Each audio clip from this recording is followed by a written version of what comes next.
looks fine. Great. Oh, and aren't we coordinated with the... All right, okay. Are we rolling? We're All right, rolling. let's get the clock going. Okay. All right. Back in the swing of things. Back in the swing of things. Good morning. Good morning. I'm Peggy. And I'm Amanda. And you're watching the Junction Fiber Mill Millcast.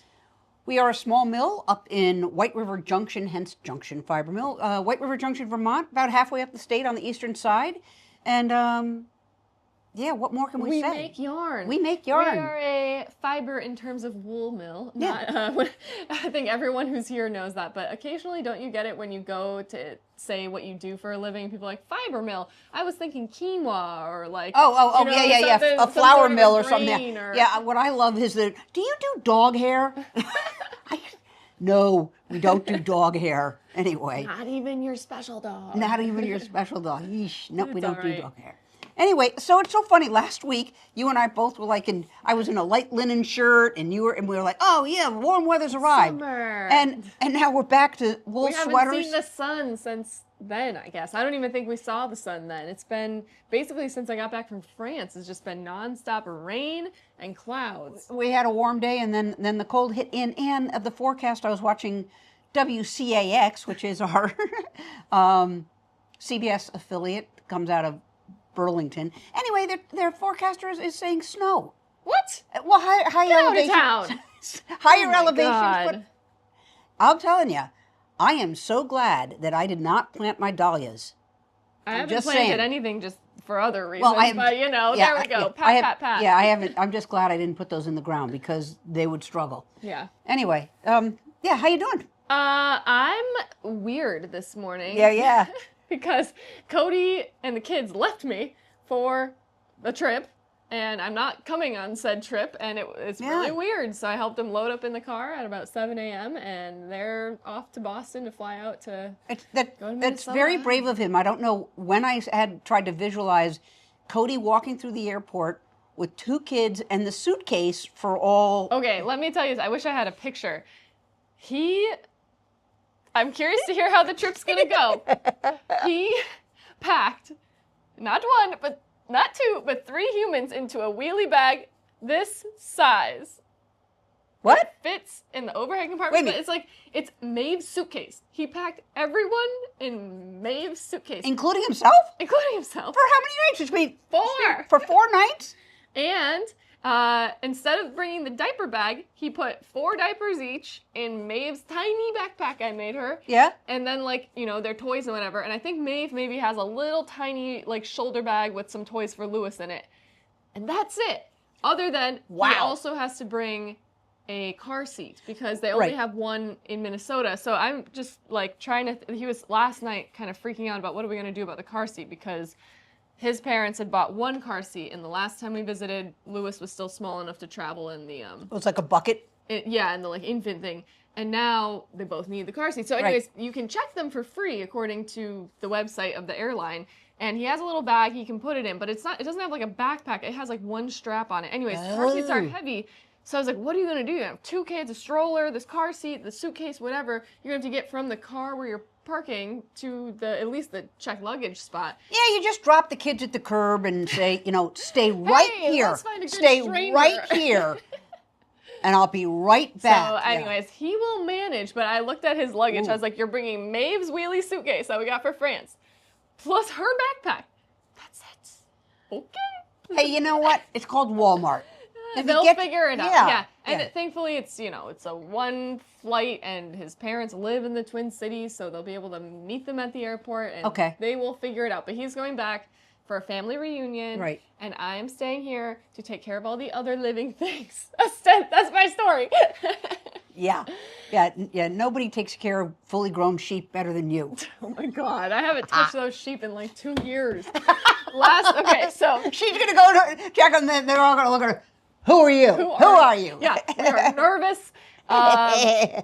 You're not Cody. Oh, jeez. So anyways, more non-yarn news. We moved the sheep onto grass yesterday. Good. Okay. Maeve and I set up the fencing, which was delightful. The grass is up to my knees right now. Yeah. They need to.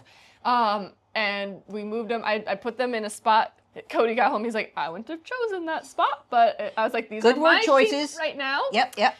So we moved him through the front yard. It's always so fun. We like open the gate and they run after someone, and we put Lewis in the running stroller, so he's sort of like in a cage protected from running sheep, but he can still watch the action. Yeah. Maeve's big enough now that she's helping me close the fence behind him and run. I love it. Pull up the rear, and then. They're thrilled. So they're on the grass. When you put sheep for the first time on grass, it's truly like they're seeing their crack cocaine. It is because delightful. They eat the hay because they don't have any choice. But man, when they know they can get to the grass, woo! Yeah, it's good. And it's a quiet excitement, because they get really serious. Their head down. Oh, their head down. Rip. Right. Yeah. I love the sound. The sound of the tearing the grass, because they only have teeth on one end, one up on the top, and so they're biting down into their. It's got a word for it, but it's like the gums, basically. The gum, but there's a name for it. And then they're tearing it and then eating it. So that's the sound, that tear. And it's so lovely. So we put the sheep on grass. And one of our sheep since shearing, we noticed she was looking really, really thin, one of our older sheep. And nothing seems wrong with her when we look at her eye. And we think she was maybe just, sort of at the bottom of the pecking order and wasn't getting access to the hay. So I'm really hoping now that we're on grass that she does okay. But, I mean... So that's great. So I've got the sheep. So did you do the tick check? On who? Maeve and yourself? Oh, yeah. But I mean, that's not even just because we were in the tall grass. That's just like a daily. And the sad thing is because she's got so much language now. She talks so much about ticks too because she knows we're like so preoccupied with it. So if anyone's looking at the video I'm showing you and you're like, oh good God, the ticks, we strip them down every night. It's bath night during tick season, and it's like Maeve's like, okay, first check the bum. she spreads the cheeks, armpit, and then I sit there like a monkey going through the hair. Yep. And you got to look for them because I saw one crawling on Lewis's cheek the other day that was no bigger than a poppy seed. And those are the ones that get you. Those are the ones with the bad disease. So anyways, we've got the sheep in the meadow. Wonderful. They require, I just got to check their water and make sure they have enough grass. Yeah. I've got the chickens still in the winter quarters. So I checked them this morning. They just need food and make sure they have water and in and out morning and night. And then in the garage... we have. Hey, test one. I know, chickies. Test one?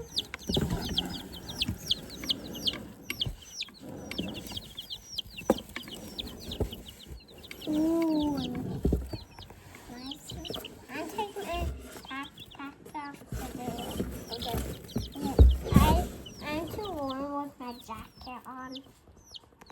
Baby chicks. How many do you have? We have 8. Okay, that's manageable, right? They're already grown. We got them last weekend, so they're about 4 days to old to us. I don't know when they were born. Right. They're already like doubled in size because they grow so quickly. Yeah. And they're very cute. But I must have had like a stroke when I decided to get these tiny chickens. I think basically our household was talking about, we could get chicks. And by household, I feel like it was Cody who might have mentioned it first. He now owns it, that he mentioned it. Planted the seed, and I was like, oh yeah, that seems like a fine, maybe we will. And then the weekend came along, he's like, oh, we didn't order them, but he saw them at Feed and Supply. Yep. And he said, some people didn't pick up their chicks. They have chicks for sale. Maybe we should get chicks. Oh, so all And right. so I was like, maybe, okay, we'll just go down there and get chicks. And then the next day, he was doing his thing. I had both kids, and I was just like having a minute. I was like, we are not getting chicks. This life is too overwhelming. And then Maeve remembered the chicks. Of course. I was like, what about the baby chickens, Mama? And I was like, I'm a sucker. So I loaded them up, and we went down. Sink the hook there, babe. Oh, we got the chicks. So they're in the garage, and they require some care. So anyways, I will be somewhat occupied with these animals, but compared to having these animals and 2 small children, it's... Well, speaking of having your sheep on grass, we now have all our the grown sheep on grass, but we've got the lambs on the grass, 16 lambs. Oh my God! And I'm sorry I don't have pictures. I will get pictures for our next Millcast. Man, the vibrant green and these dark chocolate, almost black, springing around, and it's just the best sign. It's just so cool. Can you see them from your house where they are? Oh yeah, right now where they are, absolutely, right out the kitchen window. Yeah. We still bring them up at night into the barnyard area because some of the lambs are still on the small side. And we've always heard these stories that they're small enough that an eagle could sweep them and pick them up. I'm not really sure that could happen. You better be safe.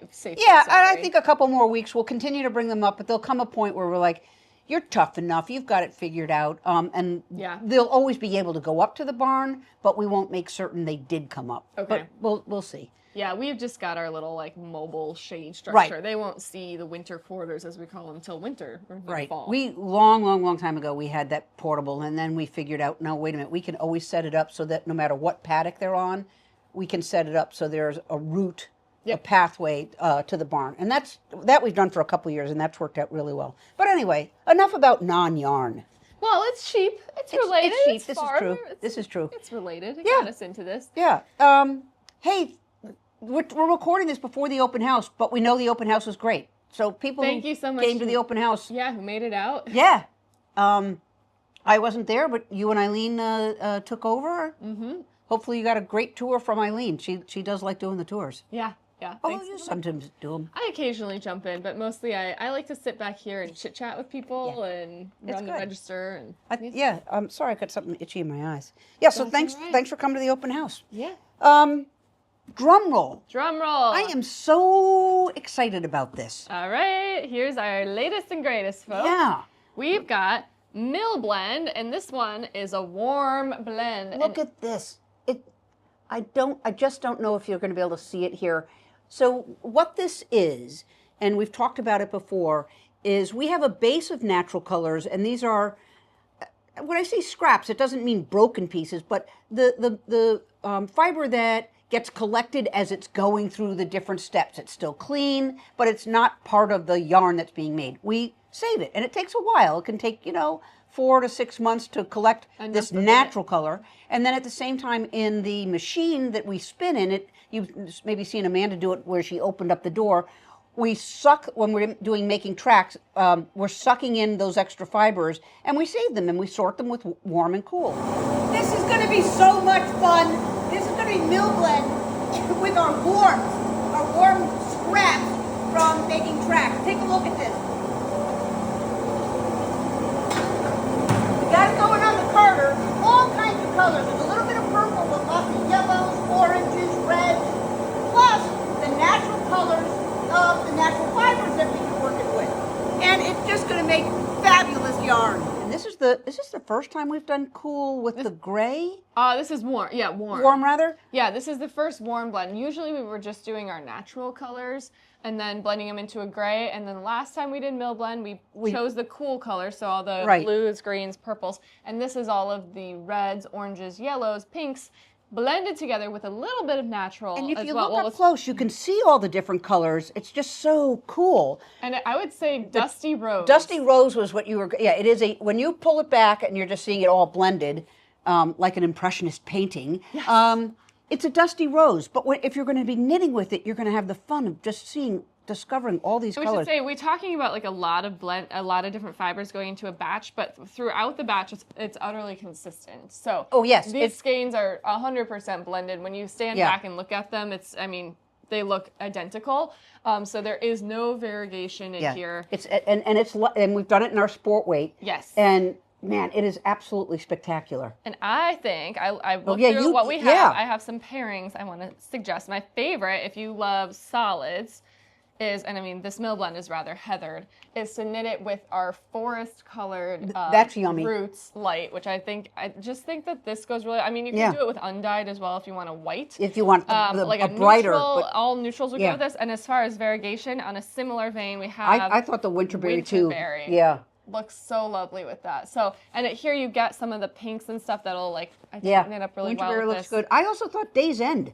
Day's End? Oh, yeah. Let me grab Day's one. End there, I think. Maybe we just didn't have a Oh, you know ton what? of it. It's getting spun. That's why. Have we got a skein to pull? Well, yeah, we can pull, here's a couple Day's Ends. So that would be a more muted. I think that looks fantastic. it looks fantastic. You just don't have as much contrast if you're looking for that. Correct. So I went the high contrast route. This is like, yeah. Yeah. So anyways, it's going to launch Tuesday at 10 a.m. And this is a very, very limited edition run because we can only make, this batch, we don't know going into it exactly how it's going to turn out. Right. We kind of put all this together at the carder stage, or picker stage rather. Yeah. And the fibers all get processed together and we do it for as much as we have, and then it's gone. Right. It's not. I'd say we have a medium supply. And it's quite soft. I think. think. It's really soft. It's yummy. Yeah. I really love this. I love when we blend different colors. And you and I were talking the other day. I'm going to go back years ago when we first got into, dyeing.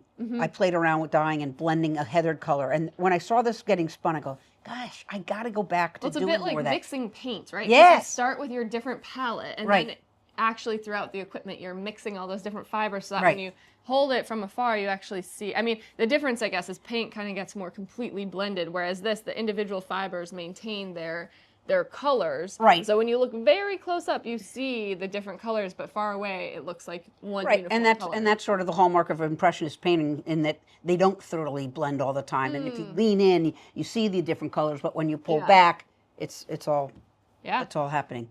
So anyway, we hope you have fun cool. with that one. Yeah. That's a cool one. And we are launching a new service. Yes. By popular demand, is it fair to say? Or I guess so. Occasional demand? By occasional demand. We are now going to offer ball winding. Actually, I should grab it, but you want to explain? So from time to time, people have been doing online orders and have asked, can we wind it into a ball like a cake, just as a convenience? And, we can. There's an example of Enchanted Forest wound into a ball. It takes time. Somebody's got to undo the skein, go over to our, not primitive, but it's not automated, wind it up. So we're going to offer ball winding. Just let us know in the notes. Nope, it's actually... Oh, sorry, it's a service that you can click on? Yeah, there's a product. Right now it's under new products, but you can just search for it on our website too. It's called Ball Winding Service, I believe. Anyways, we will put it into a ball like this. It's $5 a skein, just because it does take, like Peg said, the time. But if you would like that, the only thing to note is that skeins are unreturnable once they're wound. Right. So you have to commit in mind. Keeping the skeins. But we're happy to do that now. Absolutely. Yeah. You have a pretty big project you've been working on. You want to tell us about that? Have I not mentioned it at all on the Millcast? Have I been that sneaky? I don't know. I don't know. I think I may have been that sneaky. Okay. Partly because I didn't really believe it was going to happen. I've been trying to solve the problem of scouring. Scouring the raw wool has become a little bit of a bottleneck at the mill. We've shown you how we do it. We have 4 sinks that get on-demand hot water. But it just takes time. It's 20 minutes to do the first wash, 20 minutes for another wash. Sometimes it needs a third. It just takes forever. Mm-hmm. And I started talking to other mills and what they do. And in the United States, there is no obvious slam dunk, there's the solution. But there's a Facebook group that is fiber mill operators, and a mill operator up in near Calgary, Canada, was talking about a machine that she had bought from China. And I started looking into it, and I don't know what to say. I've never bought anything from Alibaba before. But if you go through Alibaba, which is like the Amazon.com of China, but ginormous, I went on to Alibaba, found the machine, and began having a dialogue on, not on the phone, because first of all, there's a huge time zone difference. Yeah. And really just trying to clarify, what is the machine, how much can it scour, also that electrically it can work in the United States, because it's got to be wired, the voltage and all has to be right for the United States. Long story short, it has arrived. It's primitive, but it's kind of cool. And it's been here for a couple weeks. We had to raise it up because the way it drains, there was no room to get the drain going. Yeah, so that was you were away for H&H, and apparently a memo was left with somebody. I had texted Todd because he had bought the bricks. Yeah. And then I said to him, can you get the crew to help you lift the very heavy machine? Oh, I think he relayed it to us during team meeting as, Emma, it's your and my task to get this thing up off the ground. So right after team meeting, I think there's a time lapse I can show you. The whole team sort of worked to problem solve how to lift this very heavy piece of equipment onto these cinder blocks. And it's kind of a fun group task. Yeah, it's got its nice spot. I have a temporary system set up right now so that we can fill it with the hot water and we can drain it using a sump pump. I did the first test, felted the hell out of some wool. I did a second test to slow it down and yada yada, and that worked out really well. My third test, I jumped right to my Corriedale, and I thought that I had been extra careful. It unfortunately felted, so I need to go back to the drawing board to figure out how I can do. We need to be able to do fine wools in this machine. but I have not solved that. And so we'll show you lots of pictures. And for those asking, I don't think we got hit with tariffs. No, it came into the United States well in advance of the 45% tariff. Yeah, whatever it is today. So, and what's interesting about Alibaba is when you're negotiating the price, that is door-to-door delivery. So it really did just show up here. It literally just showed up. I mean, it was in a crate. We had to uncrate it. Yeah, we had to uncrate it, which was kind of a with a crowbar trying to get it. I got to see what's in here. Oh, it's a little. No, so I'm very hopeful that it will solve our problems, but I haven't mastered it yet. Yeah, so that's a work in progress. That's a work in progress. Tuned. Stay tuned. Yeah. So at one point we're going to do a tour of the mill. Oh, we're going to. Well, we should say. So we've some of you may know we were looking for folks to join our team, and we now have our full team. Yeah. It's really terrific. We 2 new folks have come on. Logan and Sophia are now both full-time. So we have 5 full-time employees, 5 part-time, plus you and I. It's wild. It's wild. And Emma, who's our floor manager, is keeping the schedule all going smoothly, and they're doing a terrific job. And hopefully it's just going to keep us, on top of everything. I would say the yarn is getting made, and it's getting made in super high quality. It's a great team. It's so different than when we started the mill. God. Yeah, it is very different. Yeah. But safety is concern number one. Everybody needs to know how to run this equipment and be safe. And the other is they need to know the equipment's vulnerabilities and make sure the equipment's taken care of and kept clean. But I'm very excited. We have a good team. We've got a great crew of people, and now that we are fully staffed, tomorrow we're going to take a break turn all the equipment off, and we're going to do a deep clean of the mill. And part of the problem is with all the rain that we've had, and it's springtime. We have a lot of humidity going, so we want to really wipe down the walls, look for any signs of mold, spray it with the anti-mold, and just give it a spring cleaning. I'm really looking forward to it. I think it's the right thing to do. It's the right time. What's that expression? Many hands make light work. Quick work, light work. Light Yeah, work? Yeah. I can never remember. So if everybody jumps in, it shouldn't take us very long. So that's pretty good. Yes. All right, so I'm going in for my turn to take us on a mill tour. Yes, you are. All right, you ready? Take it away. Hang on to your seats. Here we go. All right, I am in the mill to give you a little bit of a tour. I'm going to show you real quick. There's the scouring machine, the sump pump. We'll show you other pictures. Where'd it go? There's the sump pump, and here's the machine, all to be figured out. But anyway, on deck, we've got some, this is the Savage Heart Farm, really cool charcoal. It's so magnificent, but it's got a lot of lanolin. It's going to take a lot of cleaning. So let me come around here and show you where, actually it's not getting cleaned right now. We're rinsing some yarn, and we're rinsing some making tracks, and we've got some dyeing also going over in the dye area. And this is some gorgeous, gorgeous. This is the enchanted forest that's been rinsed. But let's head in and see what's going on the spinner. We've got a little bit of Vermont Vices finishing up, and we have some in the clearing in the middle of getting spun. This is at our single spinner. There's a lot going on. I'm going to turn over here, and I'm going to be over at the pin drafter. Take a look at this. We've got some gorgeous teal. This is our roots teal that's getting very, very blended, going through to our pin drafter. There it is. And then if we keep going on, we've got the great surprise. You know what we've got on the carder? Savage Heart Farm. It's going in and it's getting blended with white with a little bit of dark. Here it is, going through the carder. Oh my goodness. Let me keep showing. Let me show you how it's coming through. It's this super pale gray. So here it is on the carder.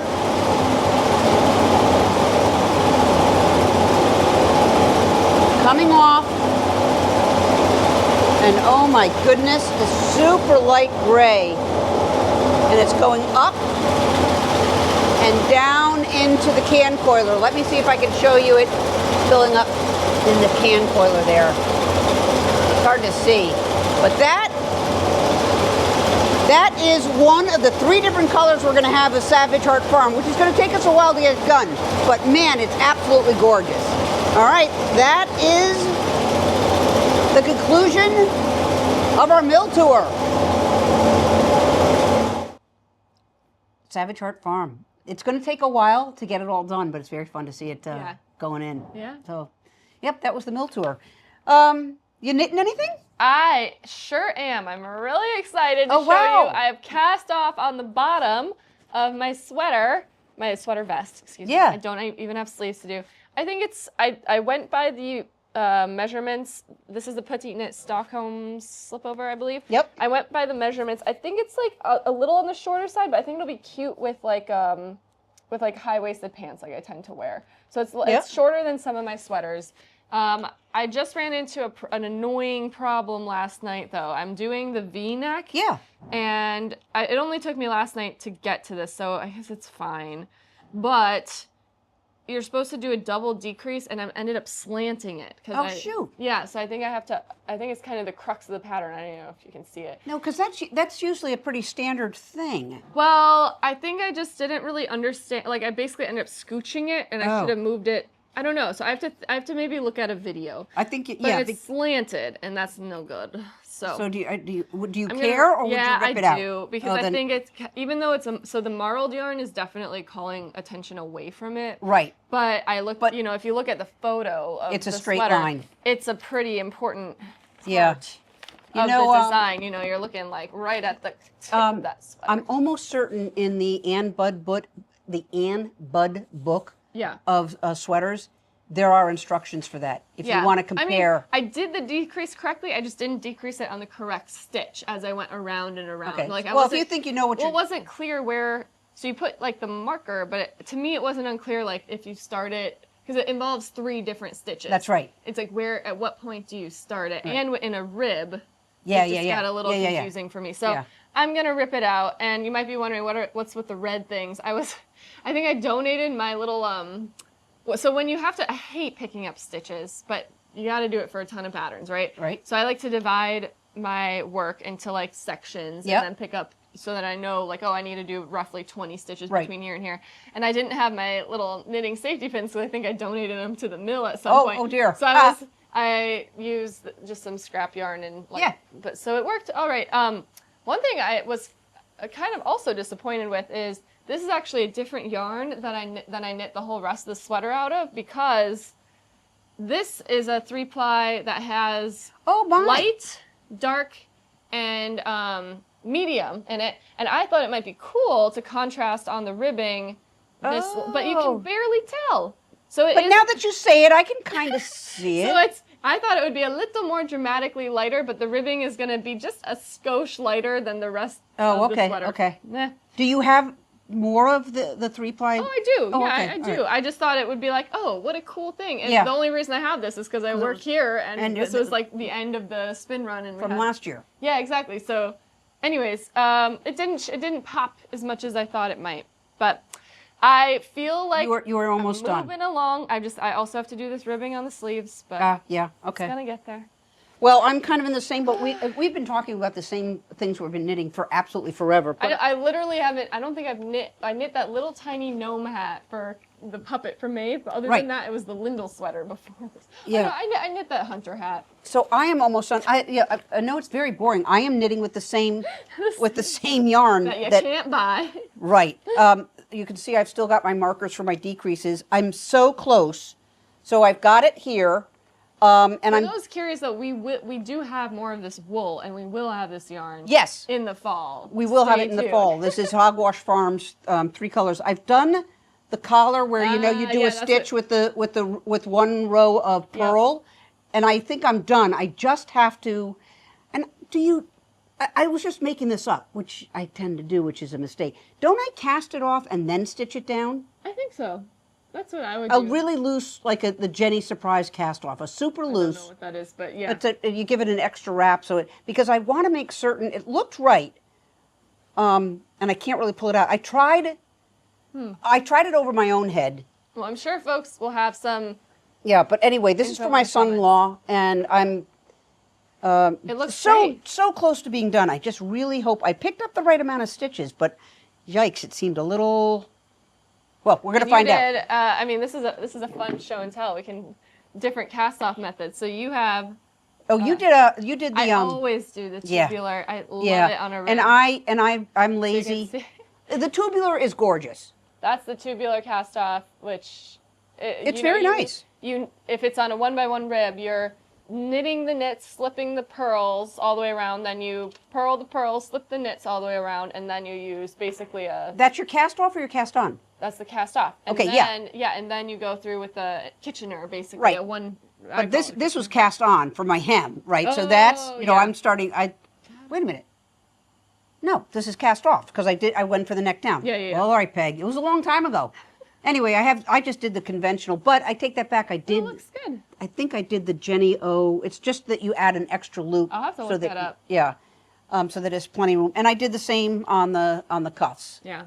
Well, now that I have my next project in mind, though, it gives me a little more motivation. What's to your do this. What's your next project? I want to work on that unicorn vest for Maeve. So I need to find a pattern. Probably I'll just search for like an Aran weight like kids vest for the base of it and knit it like super loosely with some Lopi or whatever, and then I'm gonna crochet in that really fun sparkly yarn. That's gonna be great. I can't wait. It's gonna be great. So, anyways, more experiments to come. Yeah. All good. I don't know. I haven't really thought about what I'm going to do next. We're almost in June. You want to have free needles in July. I know. I need to have free needles in July, so I'm not going to do anything overly ambitious. By the end of July. So you can do something. No, I got to give it some thought. I have to say, we've had some great colors coming through that I'm like going, ooh. Like, I'd like to do something with that Enchanted Forest. I just love the Enchanted Forest. Yeah, me too. But I also like the Mill Blend. Yeah. Okay. Think on it. Things to think about. All right. Alrighty. We'll see you next week. Bye-bye. Bye.